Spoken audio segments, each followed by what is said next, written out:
Tudo da Canção Nova em um só lugar. Canção Nova Play. O Senhor esteja convosco. Ele está no meio de nós. Proclamação do Evangelho de Nosso Senhor Jesus Cristo segundo Lucas. Glória a vós, Senhor.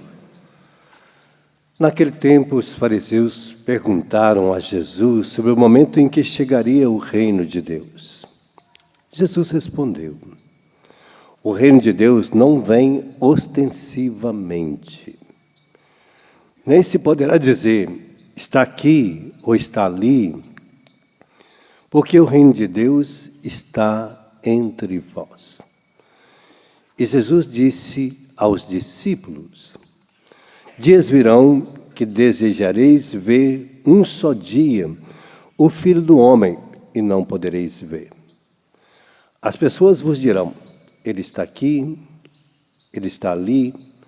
Não deveis ir nem correr atrás, pois como um relâmpago brilha de um lado até o outro do céu, assim também será o Filho do Homem no seu dia. Antes, porém, ele deverá sofrer muito, ser rejeitado por esta geração. Palavra da salvação. Glória a vós, Senhor.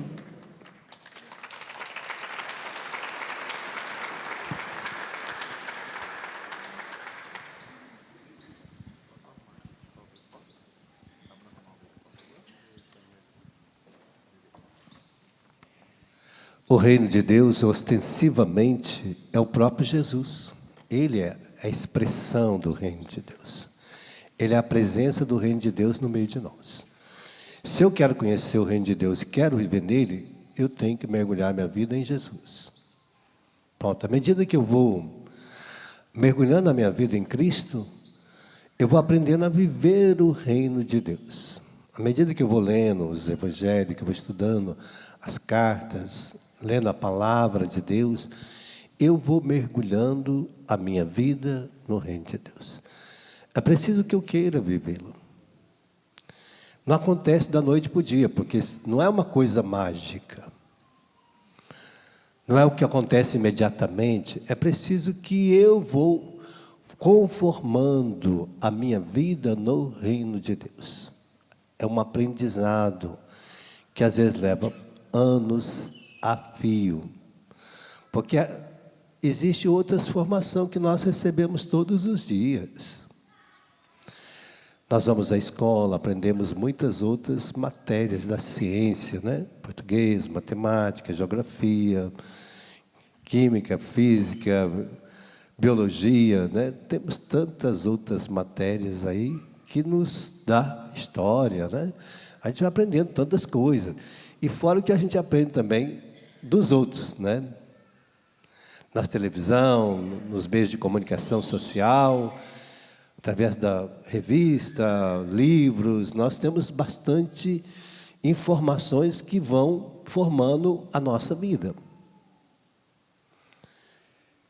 Então, nós somos bombardeados todo dia por tantas outras situações, e é preciso que também, assim como nós não somos só uma pessoa física, mas nós temos também a nossa alma, temos o espírito, nós somos 3 dimensões. São Paulo escreve a carta ao Tessalonicenses que nós somos corpo, alma e espírito. O espírito é a essência do divino que está dentro de nós. A alma é onde está a vida eterna, a plenitude da nossa vida, onde está nossa intelectualidade, entendimento, sabedoria, desejo, onde está o sentido da vida, né? E o corpo é físico, né? O corpo é físico. Este aqui vai perecer, vai morrer.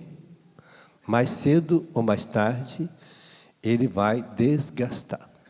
Como toda a natureza, nosso corpo físico também desgasta. Então, para dizer na carta aos Tessalonicenses que eu preciso tornar irrepreensível, eu preciso moldar este corpo para a vinda de Jesus, que Ele está anunciando, que Ele vai voltar, uma hora inesperada, um dia inesperado. Se Ele não vier, nós vamos ter o nosso corpo físico morto e nós vamos encontrar com Ele.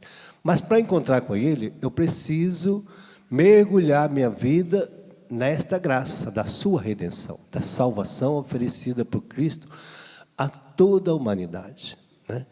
Por isso ele diz, não sai correndo por aí, porque vai aparecer muitas situações convidando você. Como ele estava ali presente, aquela pessoa disse, olha, está aqui, está na sua frente. Eu estou aqui na sua frente como o reino de Deus. Mas as pessoas não sabendo, não vivendo em Cristo, elas começam a ter situações que serão sedutoras na sua vida. Aí vai aparecer uma igreja aqui, outra ali, outra lá. E aí começa a falar, não, Jesus está aqui, Jesus está ali, vem aqui, porque você vai experimentar um milagre, vai experimentar uma cura. Olha, vai ter um dente de ouro, vai ganhar um carro novo, vai ter um apartamento, vai ser dono de uma casa na praia. Começa a oferecer todo tipo de barganha, né? As pessoas oferecem. Vem cá que você vai ser liberto de todo mal, né? Nós vamos expulsar os demônios da sua vida. Então aí começa. Por quê? Porque às vezes nós não conhecendo bem a igreja, não conhecendo bem Cristo, não sabendo como que se deu esta origem, como que nós podemos viver esta graça e aonde está a nossa fé, porque é preciso ter uma fé bem firme e decidida. A igreja, como começa a igreja? A igreja começa com a morte de Cristo. Ele é o autor da igreja, ele é a cabeça da igreja. A carta aos Efésios fala que Cristo é a cabeça da igreja. Então, quando Cristo morre na cruz, ele agora vai para junto do Pai. Então ele vai, ali inicia-se a igreja. Mas ele deixa uma outra situação. A igreja inicia com essa situação.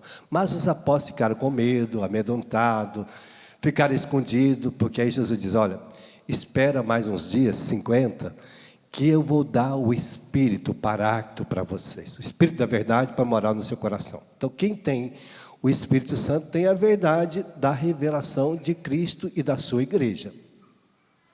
Não vai ficar correndo de um lado para o outro. Por isso, 50 dias depois, tem o derramamento do Espírito Santo. E aí os apóstolos saem pregando. E aí começa a manifestação da igreja. Aí até que chega lá em... né, essa graça chega a todas as pessoas. Lá em Antioquia, no ano mais ou menos 50 e pouco, 53, 57, as pessoas já começam a ser chamadas de cristão. Por quê?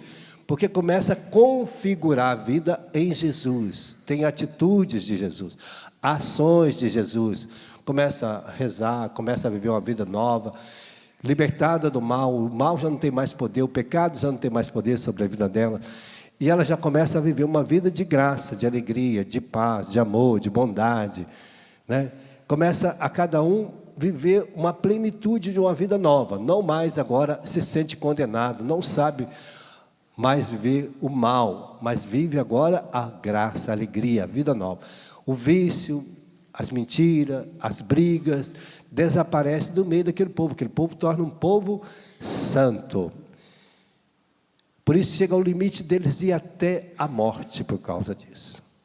Não tem medo mais da morte, porque a morte já não domina mais sobre eles. Então, começa a ter os martírios, né? Até que o ano 357, né?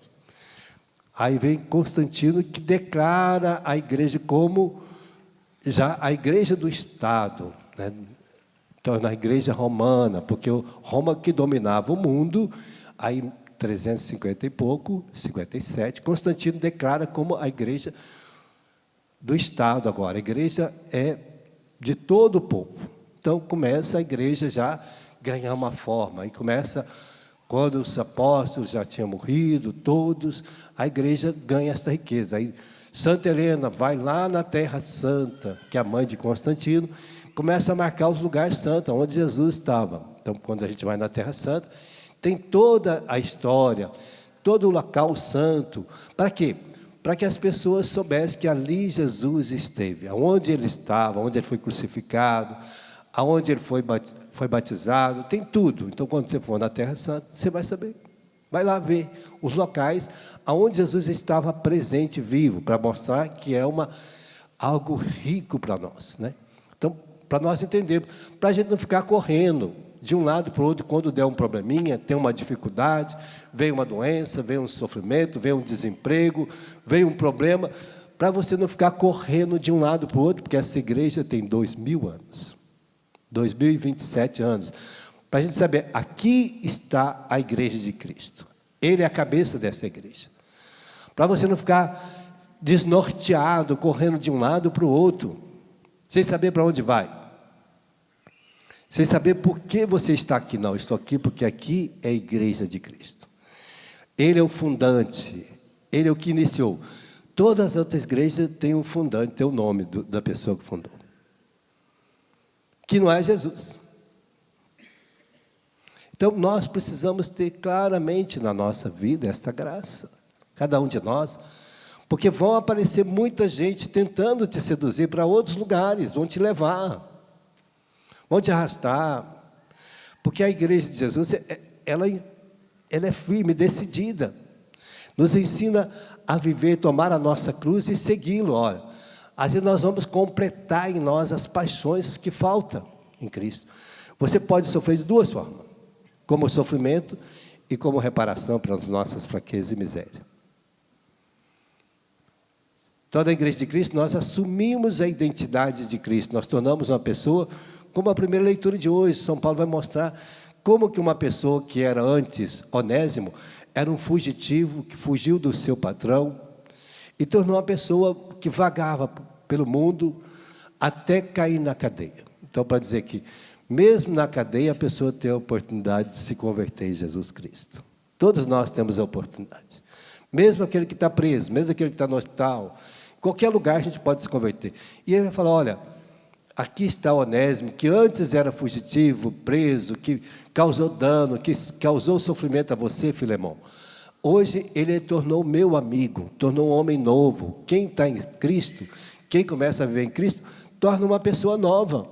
Um homem liberto daquela vida errada, daquela vida mentirosa, enganadora, desonesta, impura, devassa, triste, uma vida de mentiras, de confusão, de briga. A pessoa que está em Cristo torna livre dessas coisas, livre, torna um homem liberto, porque essas coisas não têm mais sentido na vida dele. Pois a igreja te oferece, aí vem o batismo, vem a primeira Eucaristia, porque quando eu comungo, eu torno o meu corpo igual ao de Jesus, santifico ele, torno uma pessoa digna de toda a graça de Deus, né? Aí vem a confissão, porque se eu pecar, ainda tem a graça da confissão. Depois vem o crisma, que vai te dar a graça de tornar uma pessoa ungida de Deus, que vai me dar a riqueza da unção, de ser um homem profeta de Deus, né? De ter toda a graça da plenitude de Deus, que eu vou manifestar esse amor de Deus, como São Paulo. Quando ele torna um homem ungido, a gente vai levar o outro a experimentar as riquezas de Deus. Como é importante, né? Que às vezes nosso pai, nossa mãe quer que os filhos se convertam, mas ele não está convertido. Não vai na igreja, não reza, mas aquele que está em Deus, ele busca levar o outro, porque ele experimenta a riqueza. Às vezes a gente quer que os filhos convertam, mas a gente não reza. Qual é a dificuldade, às vezes, da gente rezar? Porque às vezes o pai não reza, a mãe não reza, e quer que os filhos rezem. Manda para a catequese. Tá bom, ele vai na catequese, mas chega em casa, alguém reza. Alguém ensina ele a rezar. Olha, quando as coisas estão difíceis, vem da gente rezar, a gente xinga, reclama, briga, arruma um barraco, né? Vem de sentar, fala, vamos, a coisa está difícil, vamos sentar todo mundo e rezar. Vamos pedir que Deus abençoe essa situação. Está doença, vamos sentar todo mundo que rezar por essa doença, que Deus dá a graça da cura, né?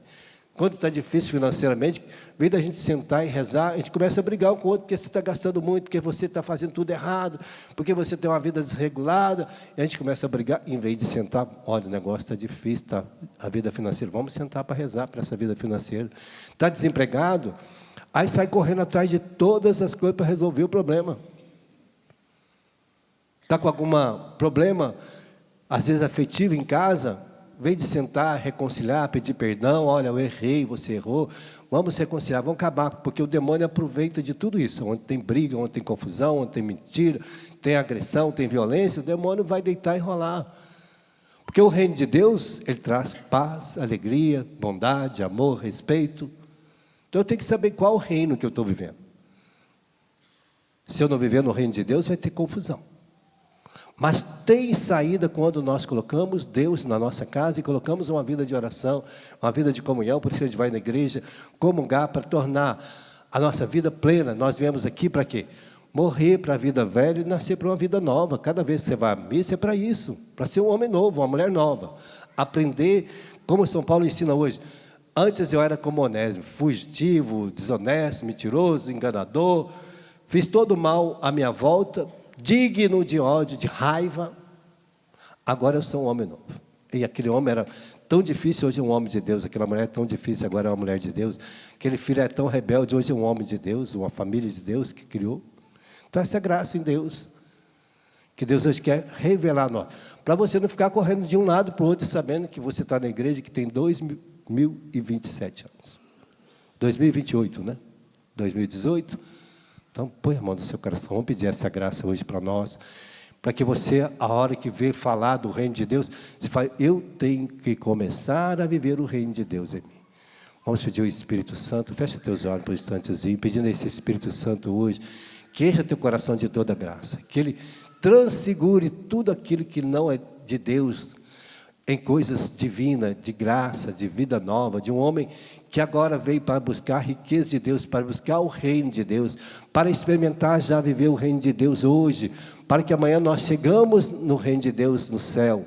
Então nós te pedimos hoje, Senhor, esta graça, para que nós não saímos correndo de um lado para o outro, mas que nós experimentamos a viver aqui na igreja já, na igreja católica, toda esta riqueza, porque o Senhor instituiu esta graça para nós, o Senhor nos deu esta riqueza, nos deu esse local onde que nos acolhe, onde o Senhor é a cabeça da igreja, para que aqui alimentando, nos momentos difíceis da nossa vida, nas orações, nós possamos vencer todas as tribulações. Expulse da nossa casa tudo aquilo que tem atacado nossa casa, tem feito mal à nossa casa. Coloca teus anjos na nossa casa, para que a nossa casa seja uma casa abençoada, uma família abençoada, nos lava, nos purifica de todo mal, para que ao sairmos daqui a gente possa viver já este reino de Deus. Obrigado, Senhor. Tudo da Canção Nova em um só lugar. Canção Nova Play.